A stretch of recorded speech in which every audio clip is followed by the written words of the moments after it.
The following is a production of Durham Television Network.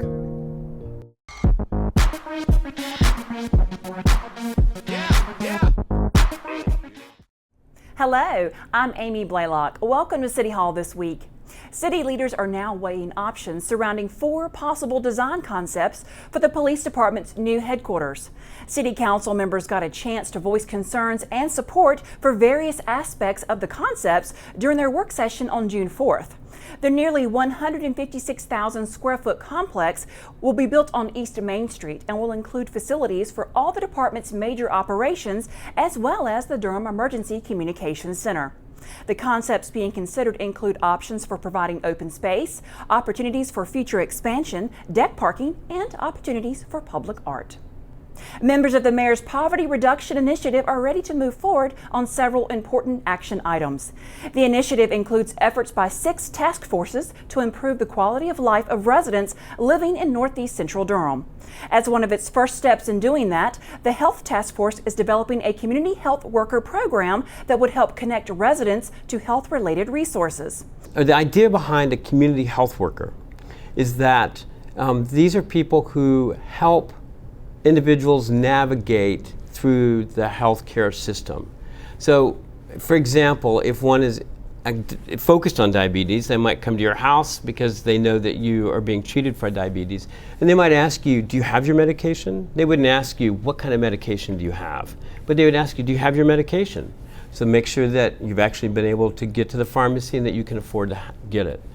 If you don't, they'll help you figure out how to get it.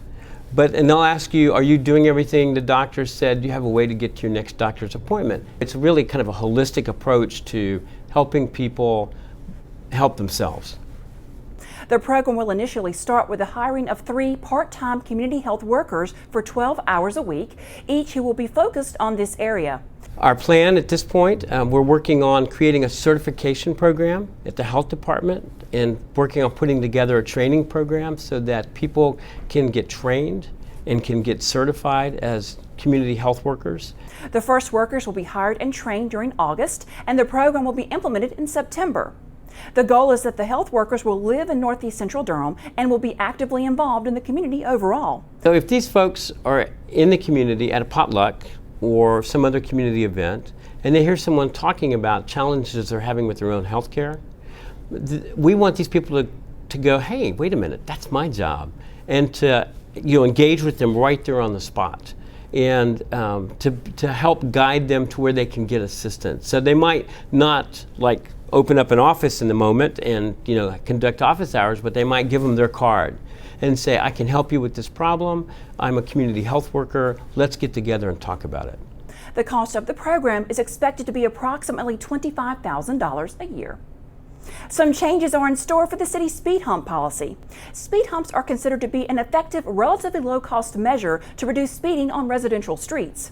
More than 700 have been installed in Durham since 1996. While the speed humps have helped to slow down traffic, the fire department says they also result in longer first responder times for emergencies. Because of these concerns, the City Council approved revisions to the criteria of where speed humps should be installed. These changes will limit speed hump eligibility to streets with more significant excessive speeding. The city's speed hump policy is administered by the Transportation Department. Just in time for the summer, Longmeadow Pool is now open for business. The pool was closed last year due to safety concerns from chronic water infiltration into the mechanical room. Thanks to the efforts by Durham Parks and Recreation, as well as the General Services and Public Works departments, the necessary repairs have been made to ensure that the pool is safe. The work included repairs to leaks in the pool shell and cracks in the pool deck, the replacement of a storm drain, and the addition of a stairwell cover. The project cost approximately $80,000. Durham's Rock the Park movie and concert series is back this summer, offering a different type of family entertainment. The series is held on 2 Saturday evenings a month from now through August at various parks throughout the city. Both the concerts and movies are free and open to the public. Food vendors will be available at each event as well. More information on a schedule of events can be found on the city's website. That does it for City Hall this week. Don't forget to like us on Facebook and follow us on Twitter. You can also find us on demand on Durham Television Network's webpage and on YouTube. I'm Amy Blaylock. Thank you for joining us.